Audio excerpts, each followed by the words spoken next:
Buenos días, amigos, los saludamos nuevamente, la Palomilla Cultural. Estamos el doctor José Omar Tinajero Morales, el licenciado Marcelo Macías y Velasco y su servidor Jorge González Morales Basaldúa. Nos encontramos en la Biblioteca Digital, un lugar muy agradable, y desde aquí vamos a tratar el tema Mucio Maldonado y el nombramiento de Tepetlaustoc como pueblo heroico. Cabe mencionar que Mucio Maldonado es un héroe olvidado, un héroe regional, y a raíz de una batalla que él tiene el 17 de enero de 1867 en el Calvario, es que se le da el nombramiento como pueblo heroico a Tepetlaustoc.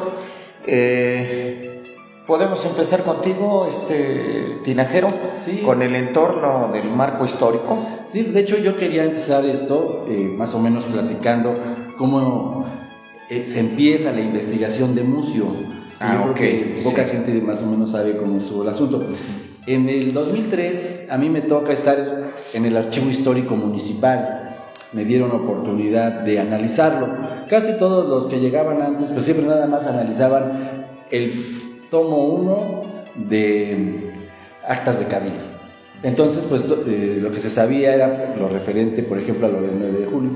Entonces yo dije, bueno, vamos a empezar con otra sección diferente, y escogimos estadísticas. En esa época yo estaba muy metido con toda esta cuestión de la demografía, y ahí encontramos un documento que hablaba precisamente de Mucio Maldonado, que por cierto viene su transcripción paleográfica en Vientos de Nostalgia. Ya ven que a nuestros lectores siempre nos piden bibliografía. Sí. Y aquí viene el documento con su transcripción paleográfica. Entonces ese fue el primer acercamiento que tuve yo con Mucio, y habla precisamente de la batalla del 17 de enero de 1867. Pero aquí también me comentaba don Marcelo que él también tiene un acercamiento ya desde hace muchos años con Mucio, ¿no? Así es.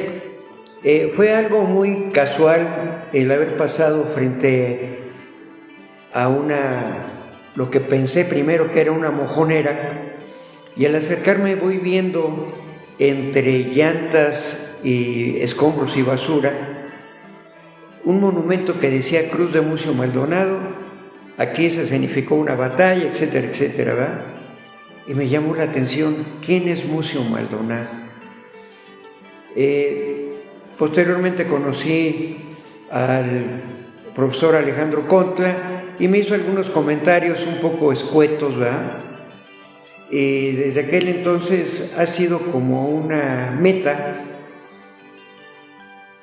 que al mismo tiempo he ido descubriendo la grandeza de este personaje. Mi primer acercamiento fue con el ingeniero Constanzo de la Vega cuando era presidente en Texcoco, para rescatar ese monumento, y sobre todo de una batalla tan emblemática que poca gente sabemos y que en un momento más hablaremos de ella. Y así seguimos tratando diferentes administraciones sin conseguir gran cosa, hasta que finalmente quien me apoyó mucho en el rescate de ese monumento fue el entonces diputado local, licenciado Bernardo Olvera Enciso. Y no solo se rescata la Cruz de Mucio Maldonado, se logra limpiarlo porque era un lugar que lo tenía un talachero, y al enterarse este talachero de la importancia, con un esmeril le borra la inscripción que tenía en la piedra, ¿verdad? Posteriormente se consigue también una estatua que debería de estar aquí en Tepetlaustoc, ya lo platicaremos por qué, pero esa estatua está en la Comunidad de la Resurrección porque ahí descansan los restos de los militares de mayor rango, húngaros y austriacos, ¿verdad?, que participaron en esa batalla. Pero vamos a irlo poco a poco deshojando la historia de este personaje. Sí, yo creo que es importante hacer la referencia histórica, el marco histórico del relato de Mucio Maldonado. Eso nos lleva a la etapa de Juárez y la Guerra de Reforma, de la intervención francesa, la batalla de Puebla el 5 de mayo de 1862, del Segundo Imperio de Maximiliano de Habsburgo-Lorena. Así es, sí. Que por cierto se están cumpliendo 140 años del imperio de Maximiliano. 160 años del imperio de Maximiliano. Entonces es una fecha muy significativa, ¿no?, lo que estamos ahorita platicando. Sí, en primera instancia hay que recordar que el siglo XIX es un siglo caótico para México, porque la lucha de independencia se extendió mucho más de lo que se debió haber llevado a cabo.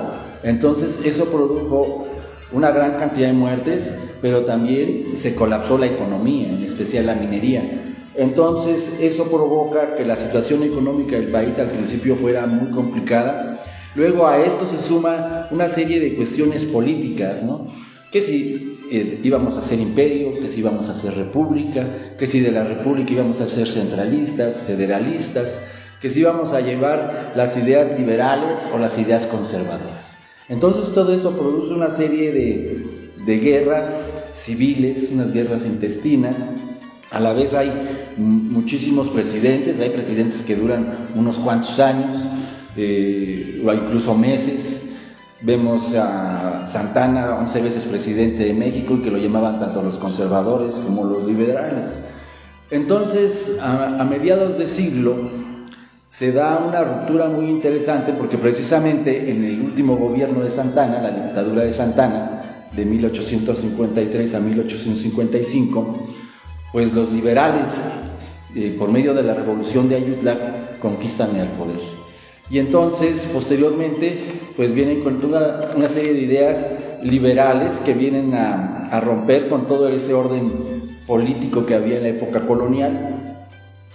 Y se promulga la Constitución de 1857, que es un parteaguas, porque antes de esta Constitución, pues siempre, por ejemplo, existió en las constituciones previas, por ejemplo, que la religión católica era la religión oficial. Y en cambio aquí ya se empieza a dar una división iglesia-estado, se da una separación entre la iglesia y el estado, y pierden muchos derechos, tanto la iglesia como el ejército. Y por eso se da en 1857 la Guerra de los 3 años, o Guerra de Reforma, de 1857 a 60. Y sí, que a raíz de esa guerra es cuando Juárez, queriendo rehabilitar la economía del país, declara una suspensión de pagos a las grandes potencias, a Inglaterra, a España y a Francia.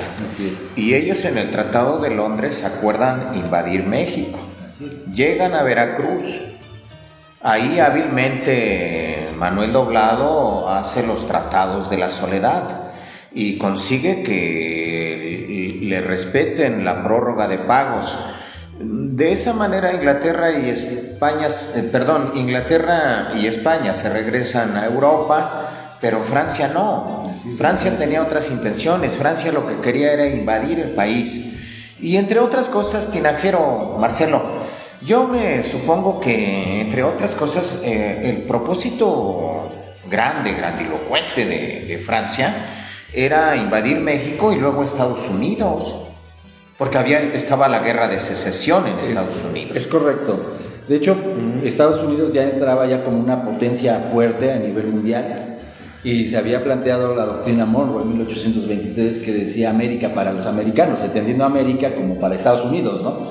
Entonces Estados Unidos quería tener el control de todos los países del resto del continente, y a partir de ahí se da una lucha de las grandes potencias para ver. España nunca perdió la esperanza de recuperar América. Inglaterra, pues, cada vez fue ampliando más sus posesiones, incluso que hay que recordar, por ejemplo, Belice, que se nos quita a la Nueva España y después a México. Y Francia, pues obviamente quería tener también repartición en el pastel. Entonces quería tener presencia y había visto que México podía ser esa potencia centroamericana que empezara a equilibrar las fuerzas entre Estados Unidos y Francia, para que precisamente Estados Unidos no se fuera tan arriba de ellos, ¿no? Esa era la idea. Entonces se arma toda una serie de enlaces entre los conservadores mexicanos, los monárquicos, y van a buscar a un emperador a Europa. Sí, nos comentan que nuestros paisanos que viven en Estados Unidos y que pues muchos son indocumentados, allá andan ganándose la vida. Nos comentan que el 5 de mayo los americanos hacen una gran fiesta y ellos no se explican por qué. Sí, no se explican por qué el 5 de mayo y no el 16 de septiembre. Pero esa es la explicación, ¿no, Marcelo? Sí. Bueno, regresándonos un poquito a lo que comentan efectivamente, Jorge, de esa alianza tripartita que se declara en Orizaba, Veracruz, la ruptura precisamente, donde Inglaterra y España se retiran y Francia hace su primera intervención en el Fortín de Veracruz, ¿verdad? Donde las tropas invasoras llegan, pero son apoyadas por conservadores mexicanos, ¿sí? Entonces, y el 5 de mayo, como tú bien lo comentas, se presentan los franceses en Puebla, pero ahí son derrocados por los Acapuastlas. No me queda muy claro, obviamente el general Ignacio Zaragoza es el que hasta ahora el emblemático, ¿no? Pero yo creo que no le han dado la importancia a los Acapuastlas, ¿no? Por dos motivos. Los Acapuastlas no tenían una instrucción militar y tampoco hablaban español. ¿Cómo entendieron a Zaragoza? Yo creo que ahí fue más cuestión de valor ante ver a un enemigo común, algo heroico de los Acapuastlas. Yo hasta la fecha no veo un monumento a los Acapuastlas en esa batalla. Sí. Y es muy importante, ¿no? Igual, por ejemplo, hay películas actuales que tratan de mostrar la participación de Porfirio Díaz. Sí, bueno, el hecho es de que el brazo armado de Juárez, a Juárez que tanta importancia le dan, pero el brazo armado de Juárez fue Porfirio Díaz, ¿sí? Y él fue el jefe del Ejército de Oriente, que partía desde Puebla, aquí pegado al Estado de México, hasta Veracruz, toda esa parte. ¿Y por qué tanta importancia al Ejército de Oriente? Pues porque ahí era, por Veracruz era donde entraban los europeos, entonces ahí eran donde se escenificaban las grandes batallas, ¿no? Así es, claro. Entonces la importancia de Porfirio Díaz es muy importante, nada más que en la historia oficial se le ha ido quitando todas esas aureolas, por decirlo así, que ha tenido a lo largo de la historia, que vamos a ir platicando. Que vamos a ir platicando porque, como ustedes ven, estamos hablando primero desde el tratado de entre tres potencias para la invasión de nuestro México, ¿verdad?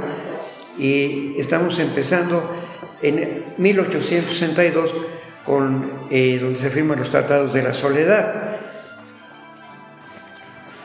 Sí, pues después de que Francia y los conservadores se lleva a cabo la batalla en Puebla, entran a la Ciudad de México y ahí la gobierna un grupo de notables, Juan Nepomuceno, así es, que según tengo entendido era hijo de José María Morelos y Pavón. Es correcto. Pero eso, ¿cómo es posible, Tinajero, que él no era padre? Lo que pasa, bueno, que en esa época los sacerdotes pues tenían ahora sí como dicen sus capillitas. Bueno, todavía. Ajá, todavía. Entonces por eso es que tenían varios hijos y en el caso de Morelos pues el hijo más famoso fue Juan Nepomuceno, Juan que por Nepomuceno. cierto, él fue uno de los grandes conservadores. Claro, y que vivía en Europa intrigando todo el tiempo, y que él llega con los franceses como si fuera francés, y bueno, ya ahí hacen la Junta de Notables, donde hay un sacerdote de apellido Labastida. Es correcto. ¿Era de tu familia, Tinajero?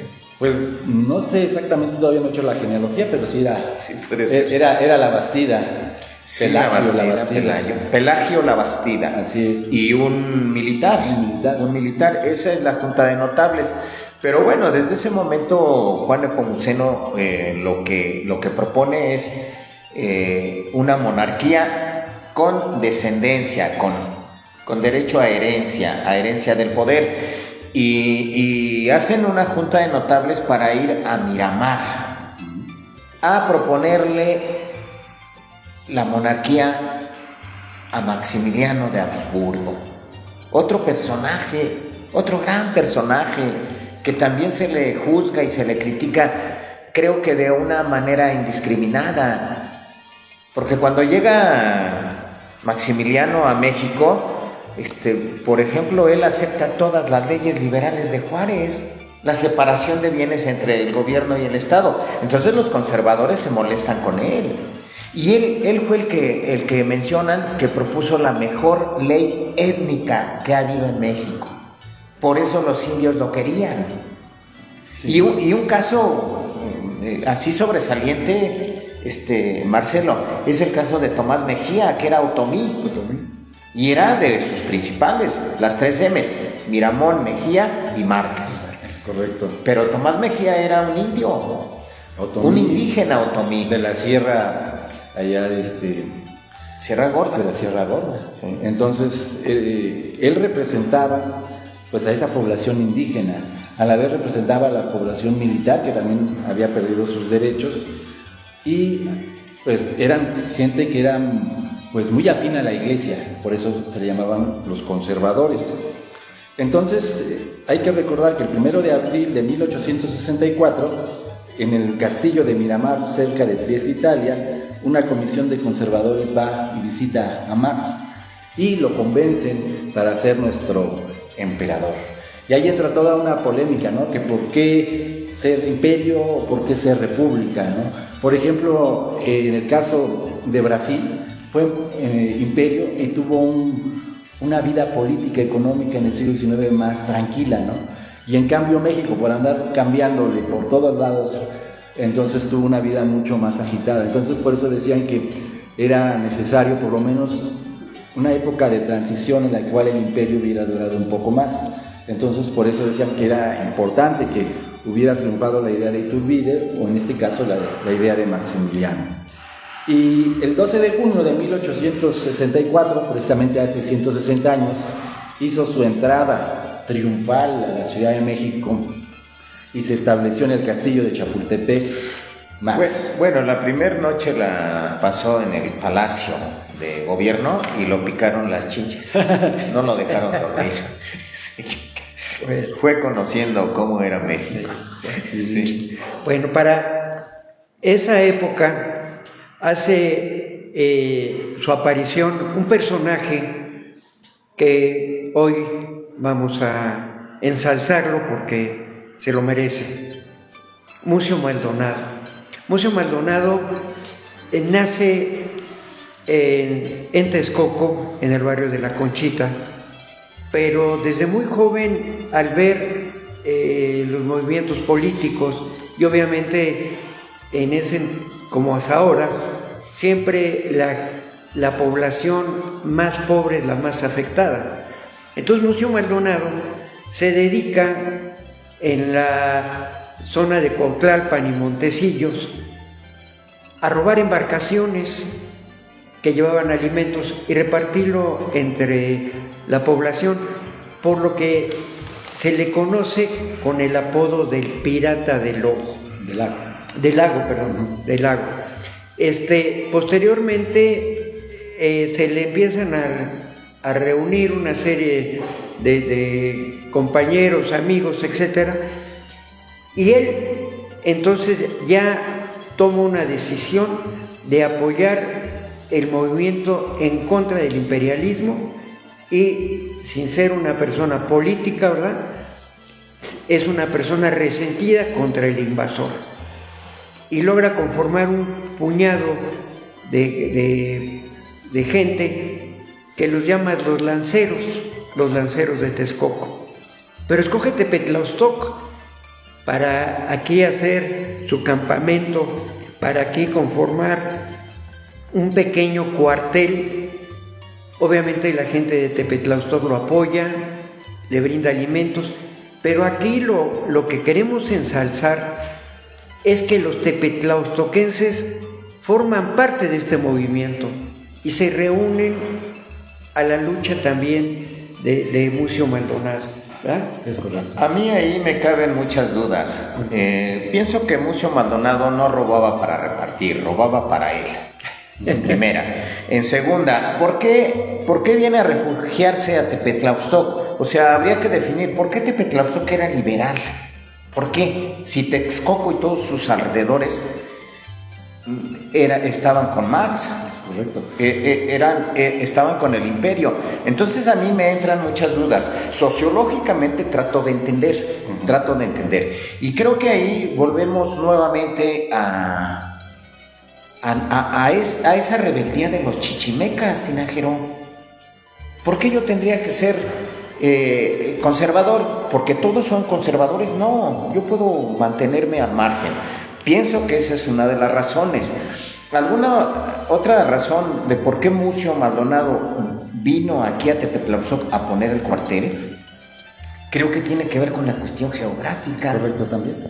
Igual que los bandidos de Río Frío. Exactamente. Entonces creo que ahí vamos, ¿no? Que fueron posteriores a este movimiento. Sí. ¿Por qué Tepetlaostoc? Acuérdense que Tepetlaostoc era un lugar de comercio y obviamente acabamos de celebrar los 500 años de arriería, un lugar de mulas, recuas, de caballos, ¿verdad?, que eran muy importantes para el comercio, pero también para la guerra, ¿verdad? Entonces yo creo que también, como tú dices, era un punto estratégico, ¿verdad? Y una de las primeras intervenciones que hace Mucio Maldonado en contra de las tropas invasoras es destruir un puente en San Pedro Chautzingo, un puente que al principio tenía el sobrenombre del Puente Tronchado, ¿verdad? Y ahora ya se le conoce como el Puente Roto, el puente, en fin, ya ha tenido otros sobrenombres, ¿no? A mí me cabe una duda con respecto a lo que dices, Marcelo. A ver. 1867, estamos muy próximos a que se inaugure Ferrocarril México-Veracruz, sí, a que se termine la arriería. No, estamos hablando ahorita de 1864. Ok. 1864. Ok, pero estamos muy próximos a que se inaugure el ferrocarril. Ajá. Yo creo que los bandidos de Río Frío no fueron después de esto, sino antes. No, son de la porque época... fueron del tiempo de López de Santana. Entonces sí, eso lo aclaramos. ¿Sí? Ok. Sí. La otra, lo del puente tronchado. Aquí tengo una fuente más general, no tan regional. Las memorias de Porfirio Díaz, el tomo 2. Porfirio Díaz dice que en la destrucción del puente de Ojo de Agua, dice: cuando yo lo advertí, mandé a los municipios de Calpulalpan que estaban conmigo, que fueran a destruir el puente de San Cristóbal, único paso para trenes que podía aprovechar el enemigo. ¿Por qué se le adjudica a Mucio? Bueno, pero estamos hablando del puente de San Cristóbal. Claro, este es. No, ese está en Tlaxcala. Ese está en Tlaxcala. Ok, sí. Okay. Bueno. Sí, y eso ya es posterior.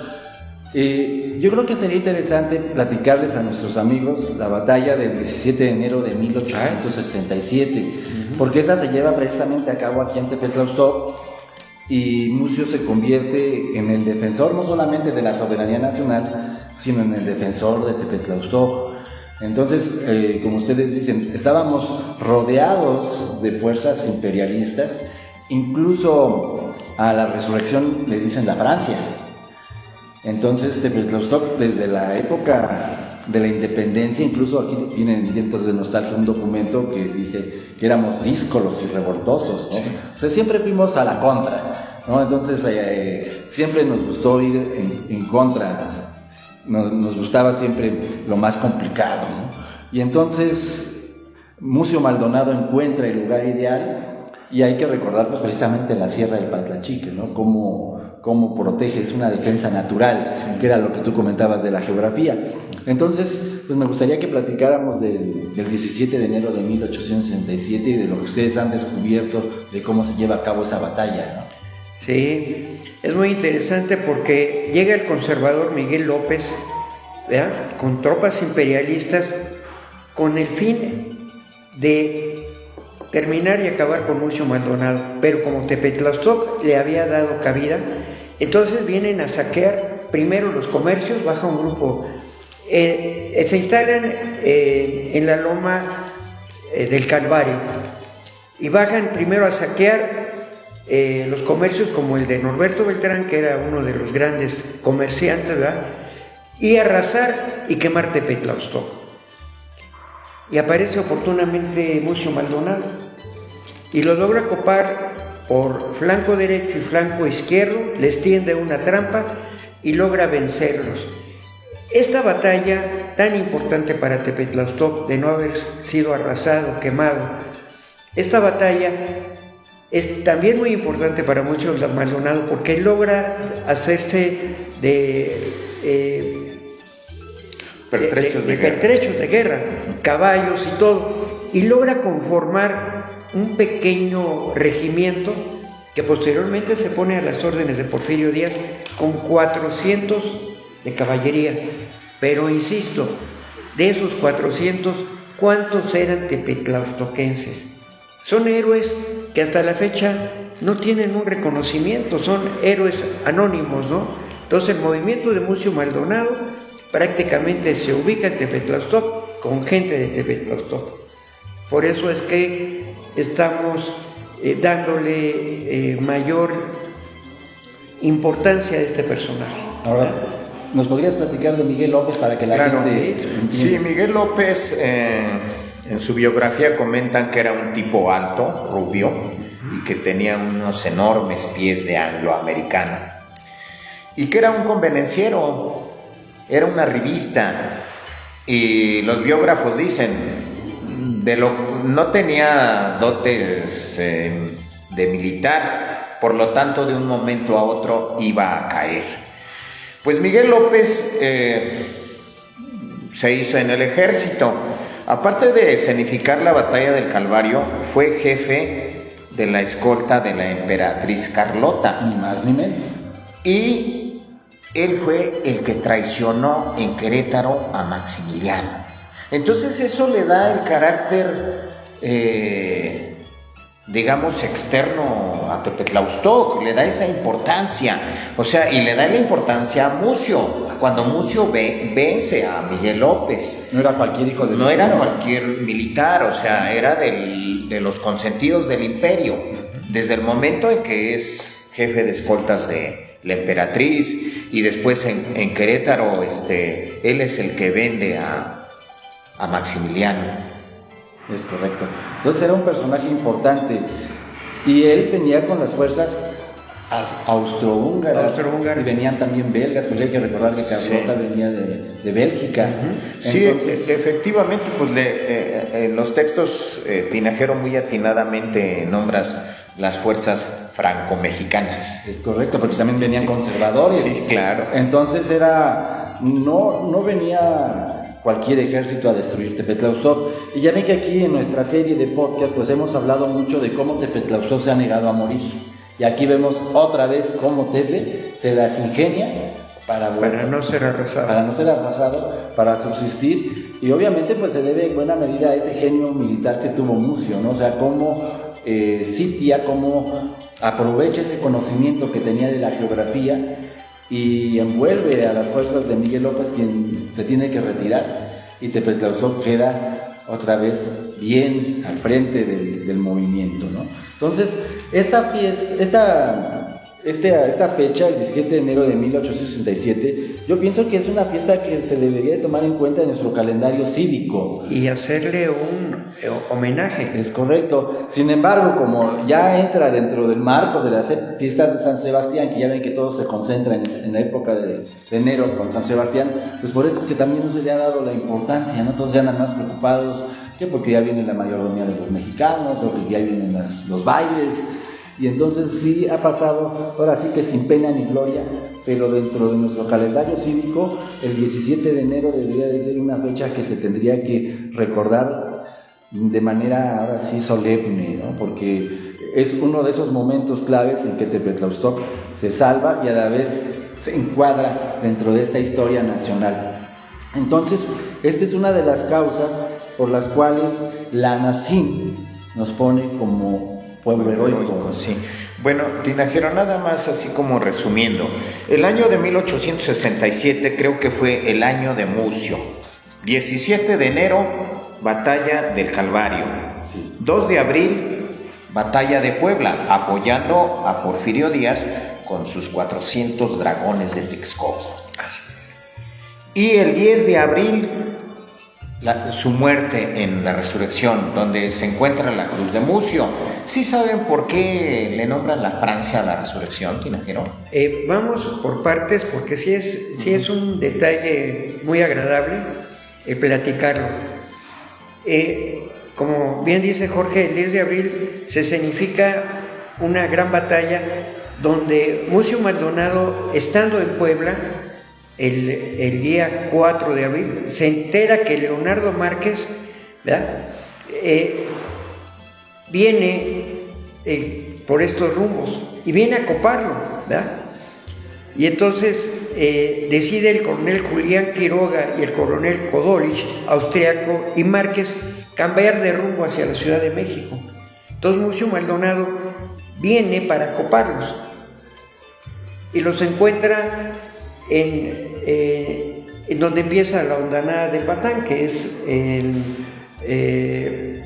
el rancho, en la hacienda La Blanca, en San Joaquín, que es el primer enfrentamiento que hay ese día, ¿sí? Incluso ahí en la troje de la hacienda hay una placa conmemorativa, creo que es la primera placa conmemorativa de esa batalla. Así es. ¿No es así? ¿Te acuerdas que el otro día pasamos y la vimos? Sí, aunque bueno, lo que yo entiendo es que a Leonardo Márquez lo traían desde la batalla de San Lorenzo. Sí. En San Diego Notario, se hace fuerte, logra escapar y llega a la hacienda de San Cristóbal. De la hacienda de San Cristóbal viene hacia Texcoco y se hace fuerte en La Blanca.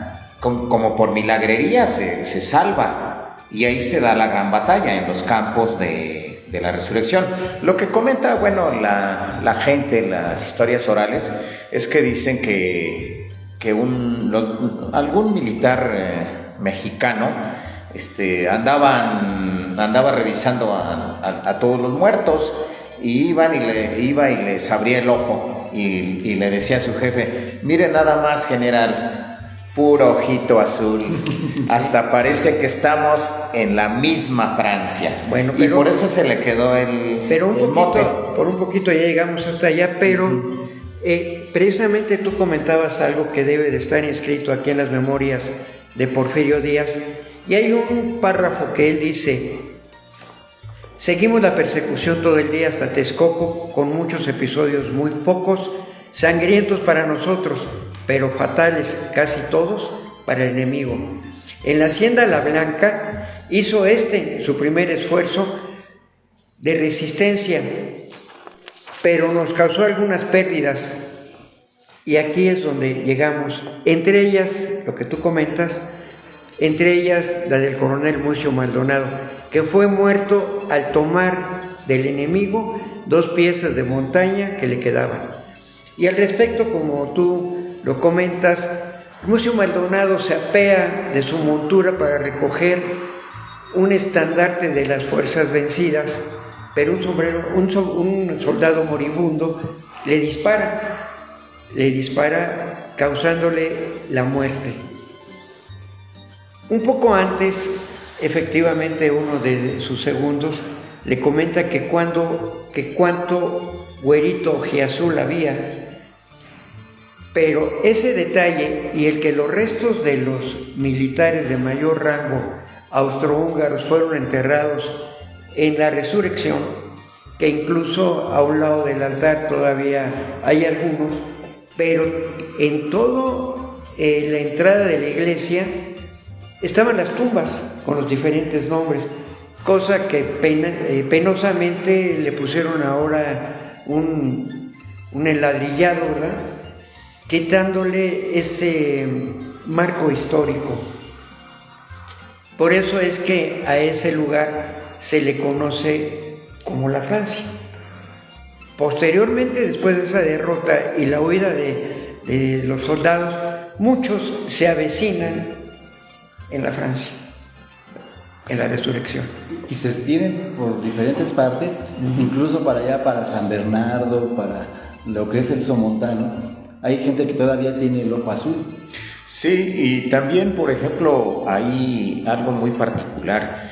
De ahí es de donde llega la estirpe almeraya a Jolalpan, y que almeraya comentan que es un apellido árabe. Es correcto. Porque igual venían árabes. Venía de la ciudad de Almería. De Almería, ajá, exactamente. Y entonces de ahí algunos de los desertores se quedan en este lugar y de ahí nacen varias estirpes. Y ciertamente pues las familias almeraya de Jolalpa son blancos, de ojos claros, o sea, quedan evidencias. Ajá.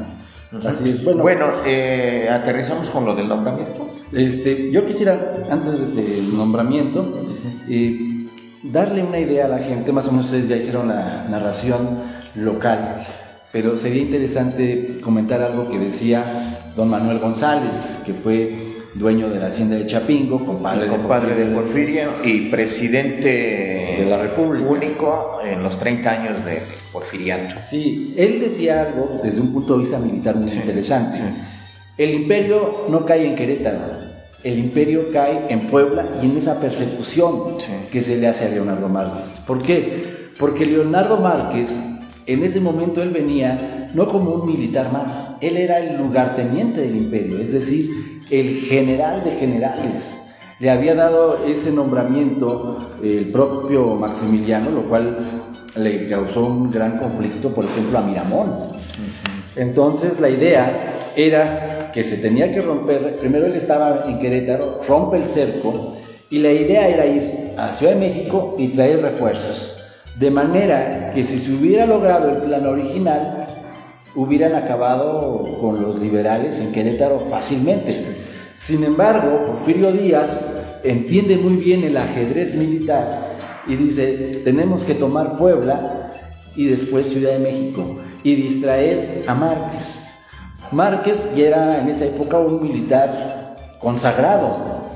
Incluso el mismo González le decía, es que es mucho gallo para ti. Decía, te va a ganar. Sin embargo, Márquez tiene un error y escoge una ruta muy larga para llegar a Puebla, y cuando ya está ahora sí que afuera de la ciudad se da cuenta que ya es tomada la ciudad, y es cuando empieza todo esta carrera, que va a llegar por Texcoco, ¿no? Y qué pasa con lo que ustedes comentaron de lo de Mucio. A partir de ahí, Leonardo Márquez se regresa a la Ciudad de México, pero se mantiene ahora sí escondido y ya no regresa. Entonces, ya eso le facilita el campo a Escobedo, que estaba en Querétaro, y luego con la traición de Miguel López, el 15 de mayo de 1867 cae el sitio de Querétaro, y el 19 de junio son fusilados en el Cerro de las Campanas, Maximiliano, Mejía y Miramón. Y con eso se acaba el imperio, se acaba una parte muy importante de la historia de México y empieza otra, que es con todas estas ideas liberales ya como triunfantes, ¿no? Pero esto que sucede aquí en lo que es Puebla y en este recorrido de Texcoco, definen la caída del imperio. Entonces eso también es otra de las cosas que toman así en cuenta, de que no era una batalla una más, sino que realmente aquí en esta región se acaba el imperio, y por eso es que Anacim nos da ese nombramiento de pueblo rey. Como ustedes ven, estamos hablando de mayo y junio, fueron 2 meses muy importantes para lograr la instauración de la República. Por eso Porfirio Díaz entiende muy bien el triunfo de Mucio Maldonado, y él mismo en la plazuela de Texcoco lo asciende a general post-mortem al coronel Mucio Maldonado. Desafortunadamente sus restos descansan en el Panteón de San Diego, sin pena ni gloria.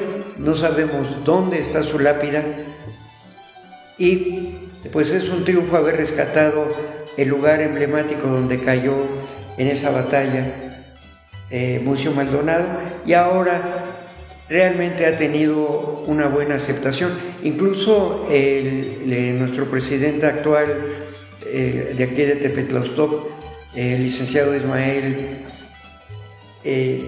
Olivares Vázquez, tuvo a bien hace 2 años mandar unas ofrendas florales a Mucio Maldonado en la cruz de Mucio Maldonado, y lo mismo también lo mandó para el monumento que está en la Resurrección.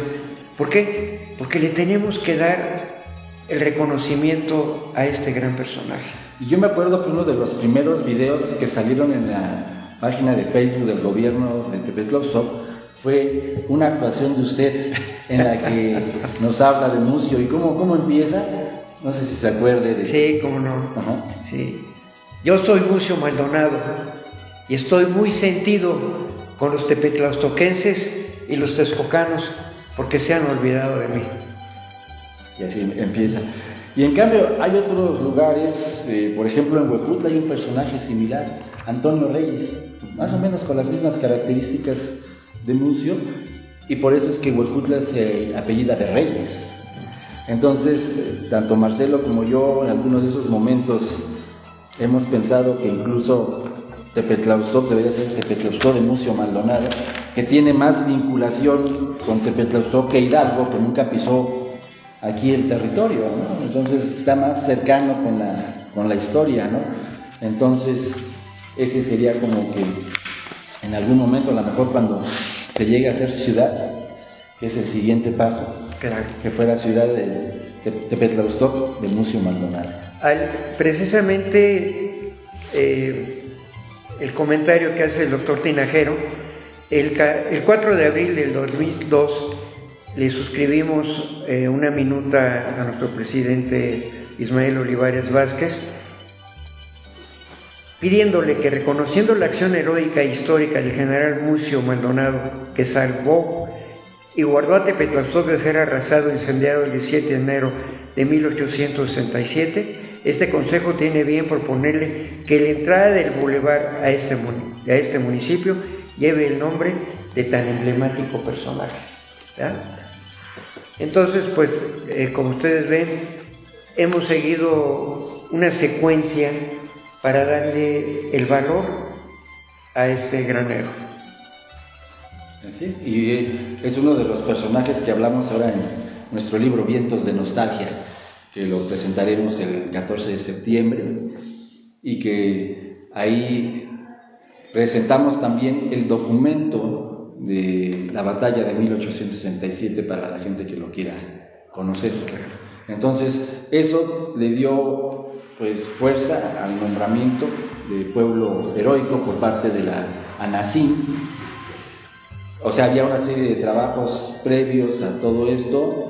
El ANACIM lo entiende, le da la magnitud, el valor que tiene, porque para ser municipio heroico tiene que haber algo de defensa de la soberanía nacional, y aquí estaba pues claro, patente, ¿no? la participación, no solamente de muchos, como dice el don Marcelo, sino de los tepetlaustoquenses anónimos, claro, que lucharon al lado de Mucio. Por ejemplo, ahí cuando ustedes ahorita comentan de los 400, pues muchos de esos 400 pudieron haber sido tepetlaustoquenses. Y también nos muestra que Tepetlaustop pues no estuvo aislado de estos grandes momentos de la historia nacional, sino que está vinculado a esa historia nacional. Entonces ese es donde viene el nombramiento de pueblo heroico. Algunos de los requisitos que solicita ANACIM para dar el nombramiento es que se elabore una publicación. ¿Se elaboró alguna publicación en el nombramiento de pueblo heroico? Hasta donde sé, no. No, ¿verdad? No. Entonces estuvo bien integrarla en Vientos de Nostalgia. Sí, porque ya con eso de cierta manera cumplimos con ese requisito de que ponemos tanto lo que nos sirvió para sitio de interés histórico nacional como para municipio heroico. De hecho, en la parte de atrás, por esto también se pone Tepetlaustop, municipio heroico. O sea, para ampliar los dos aspectos. ¿Ustedes recuerdan cuándo fue el Congreso de los Cronistas? Que precisamente fue en la Bahía. ¿En qué fecha fue? En noviembre. En noviembre Del 2023. Que usted también creo habló de Mucio, ¿verdad? Sí, participamos los tres, pero me queda claro la intervención de la doctora Norma González Paredes, que fue la que se cautivó, precisamente. Yo no participé en el Congreso, Marcelo.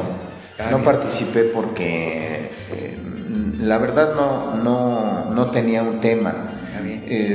Sin saber que en el Congreso hubo temas tan intrascendentales como el del cronista de no sé qué lugar, que solo narró cómo llegó a ser cronista, o un tipo que vino a hablar del marxismo, o sea, nada que ver con el contexto que se manejaba. Que su proyecto era el lago de Texcoco y fue...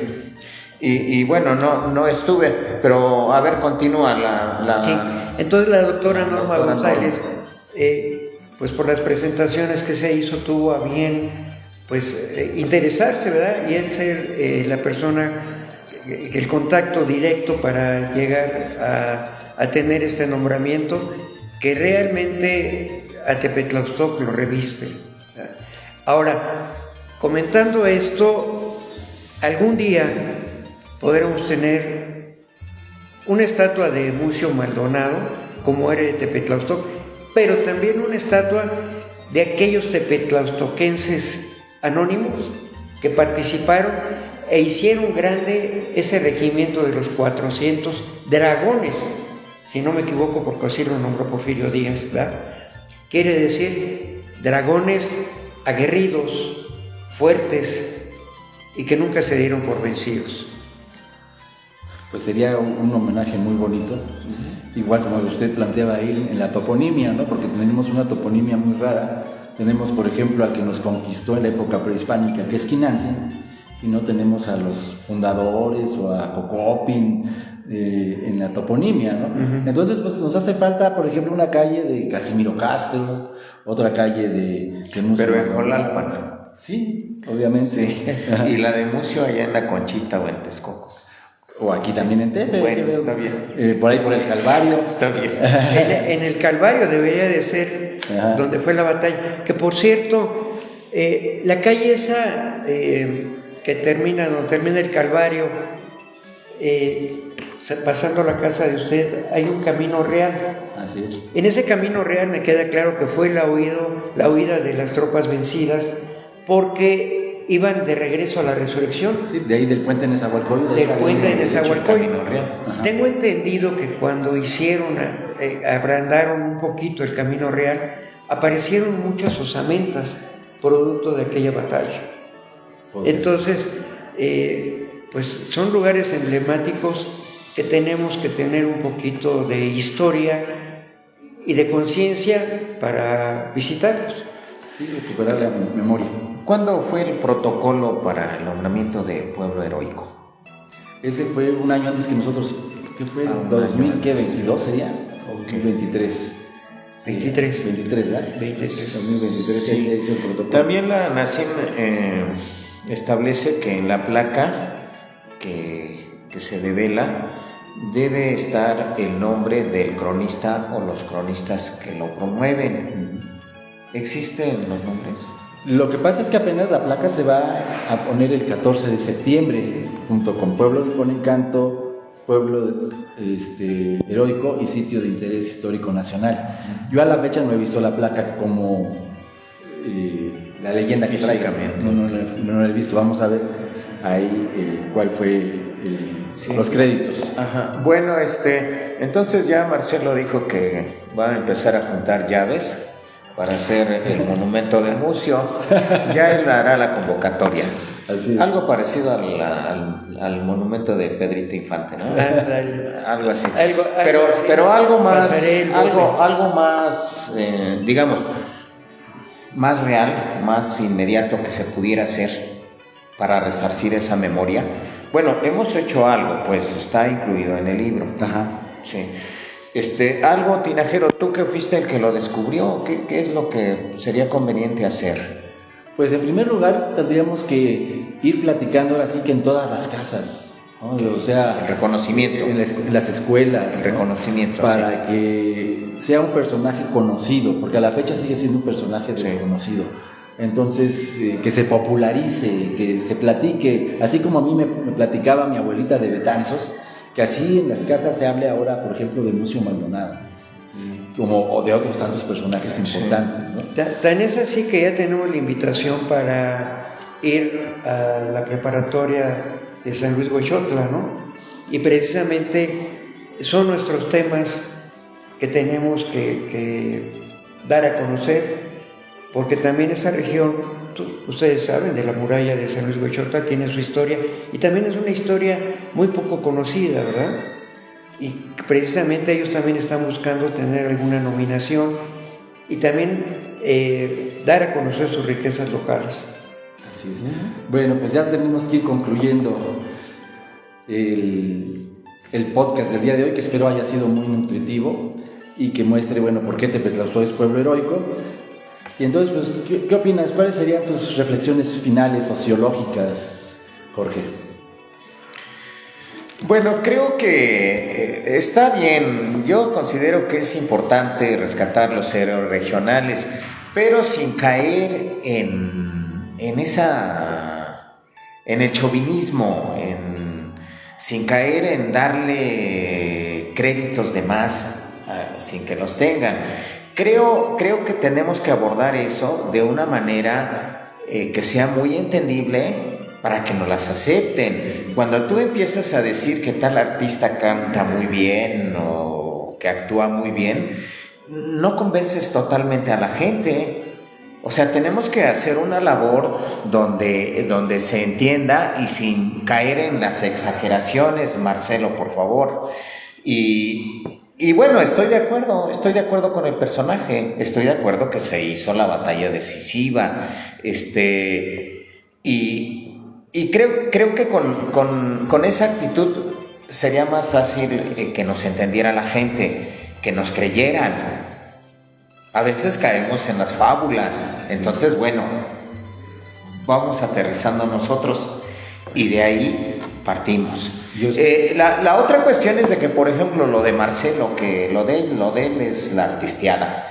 Él podría hacer una batalla en el Calvario el 17 de enero y hacer una batalla y traer a Miguel López con los franceses que venían, con los conservadores, y él con todos sus tepetlauxtoquenses que defiendan al pueblo.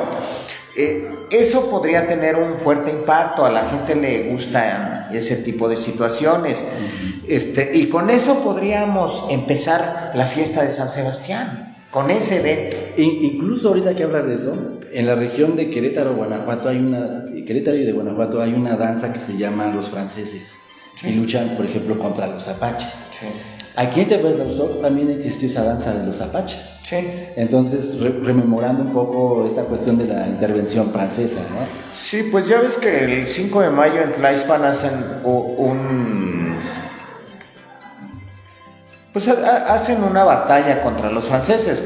Todo el mundo va y ve cómo andan les dicen los nacos a los acapuastlas peleándose con los franceses se visten como tal y andan pues ahí peleándose, ¿no? Yo he asistido por ahí unas 2 veces, 3 veces, pero en alguna ocasión invitado por un cronista de ahí, un cronista que no tiene nombramiento, ¿sí? Era un maestro que incluso su pariente vivía aquí en San Vicente, don Juan Ríos, que tú sí lo has escuchado mencionar, esposo de Felipa Castillo. Es correcto. Entonces me invitó el maestro y a mí lo que me impactó son la declaración de guerra que hace, por ejemplo, Miguel Negrete. Eso es, de verdad que te saca lo cívico que uno tiene. Entonces creo que eso es lo que tenemos que cuidar mucho, esa cuestión. Yo creo que, como bien lo dices, Jorge, sí tenemos que ubicar esa batalla y darle, sin que se considere una exageración, algo emblemático, porque no me cuadra por qué en San Miguel Tlalpan hacen la representación del 5 de mayo, por qué en Esquipaya, en San Andrés Chautla también, en Esquipaya, en el Peñón de los Baños, Chimalhuacán. ¿Qué tenemos que ver nosotros ahí? Y sin embargo, nos queda más cerca hacer esta batalla emblemática, ¿verdad? Y sobre todo, vean ustedes qué día de enero fue de 1867. 1867, ese año tan importante para instituir la República. Y alguien que también no se le da, como bien lo dijiste, no se le da el reconocimiento, ni el mismo Porfirio Díaz le da el reconocimiento, el mismo Benito Juárez no le da el reconocimiento a Porfirio Díaz, cuando él fue el emblemático. ¿Y qué edad tenía en ese entonces Porfirio Díaz? Porfirio Díaz Mori, ¿verdad? Todo eso creo que son detalles que se han ido pasando, pero que son muy emblemáticos. Tepetlaostoc contribuye mucho, por Mucio Maldonado, a la instauración de la República. ¿Verdad? Sí, y ya terminaríamos diciendo, bueno, en la región Puebla, Texcoco, Tepetlaostoc, cae el imperio. Exactamente. Pues muchas gracias, amigos, y esperemos de que nos sigan viendo en los podcasts. Estamos viendo que tenemos alrededor de 3,000 vistas por cada podcast, lo cual es bastante satisfactorio. También hay comentarios. Estamos viendo la posibilidad de hacer un podcast en vivo para ir viendo toda la cuestión de los comentarios, sugerencias y todo eso, ¿no? Entonces, pues ahora ya nos faltaría que aquí Jorge pues nos dé el directorio, ¿no? Con el que siempre cerramos los agradecimientos institucionales, ¿no? Ok, pues darles las gracias a las autoridades municipales, a Carlos, que siempre nos está apoyando y que no quiere aparecer en el podcast, al doctor Tinajero, que él es quien descubre al héroe, verdaderamente él es el que lo descubre a raíz de su investigación en los archivos, de su trabajo que solamente hacía. Algo increíble. Yo creo que cuando nos metamos a los archivos vamos a descubrir muchos museos. Sí, pues agradecerle a Tinajero, a Marcelo, y yo también les doy las gracias. Muchas gracias. Buen día, gracias. Tepetlaostoc, pueblo con perspectiva de crecimiento.